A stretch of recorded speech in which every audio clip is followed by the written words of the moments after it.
And by far, the most common, the number one hurt and wound that people will struggle with is hurts and wounds from a parent or from a step-parent.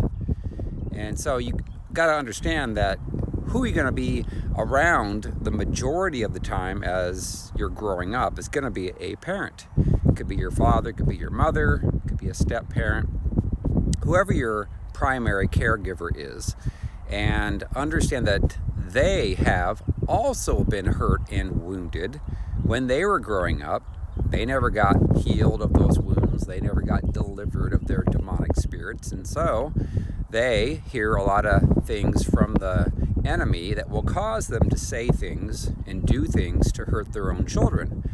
And again, they don't have to be overtly horrible. They don't have to physically abuse or sexually abuse, although that does happen. All they have to do is to say some negative words that cause you to feel rejected and not good enough. In fact, those are two of the most common negative emotions that a person will struggle with, is they will feel like they're not wanted and that they're not good enough and that they could try to be perfect and still their parent, could be both parents, will say negative words back to them.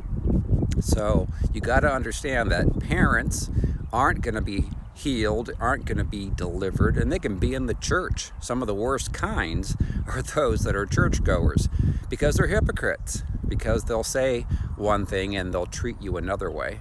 And they can put on a good show in front of the church, but they can be extremely prideful, like the Pharisees and the scribes. Remember, Jesus called them whitewashed tombs. He called them snakes.